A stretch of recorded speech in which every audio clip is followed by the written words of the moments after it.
Does the Shanghai Cooperation Organization help or hurt America's interests abroad? Roncevert Almond is partner at the Wicks Group and joins me in the studio to talk about this. Ronce, before we get to that question, I just want to get your takeaway from the SCO Summit. Well, I think what's very interesting about the SCO Summit is it represents a 20-year kind of growth curve of the SCO, which was founded initially in 1996 as kind of an organization to resolve some border issues in Central Asia and along the Chinese periphery, and has grown in time to tackle transnational issues like terrorism and state instability. Most recently now with the addition of India and Pakistan, you see the growth of this international institution to reach into South Asia and really takes into account the interests of the region and the stability of Central Asia. Would you agree with some who say perhaps the West tends to view the SCO as anti-NATO? You know, that's a very interesting perspective, one that I don't necessarily agree with. The Shanghai Cooperation Organization should not be seen as a direct threat to NATO. I mean, NATO's purpose primarily and its founding mandate was the defense of Europe. And it's the North Atlantic Treaty Organization. Of course, there's a collective security aspect to that. But when you look at the Shanghai Cooperation Organization, I think there's complementary roles for both NATO and the SCO in Central Asia. Now, where is there tension? I mean, because there is tension. That would perhaps be in a place like Afghanistan. And we saw since September 11th a large imprint by NATO in Afghanistan, at one time over 100,000 troops, U.S. troops and NATO allies.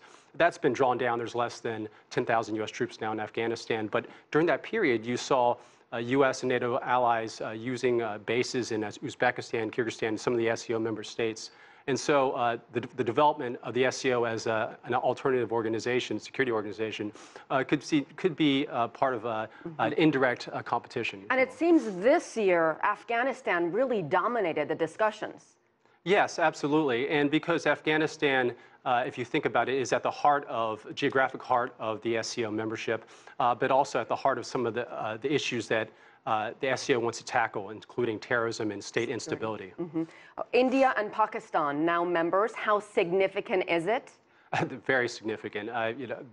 They've been observers for a while. And the fact that they would jointly join the SCO is remarkable diplomatic feat. And it shows the growing importance of the SCO as an organization, that these two South Asian powers would come together, both rivals and powers, to join this organization, because they both have mutual interests and diverging interests in Central Asia, in places like Afghanistan. So the fact that they would be kind of lay those aside, and you heard it from Prime Minister Modi, look for pragmatic cooperation is very interesting. Iran is waiting. When is that going to happen?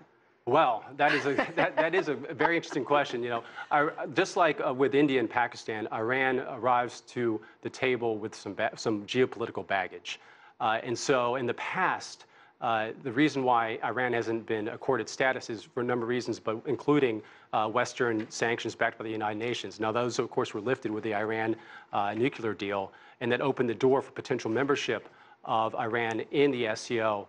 Whether the SCO is willing to take on Iran, which comes with some of these controversies, is an interesting question. It's a next step, and I'm not in the business of forecasting, but that would be when and where will be an interesting development. All right, we'll leave it there. Roncevert Almond, thank you so much.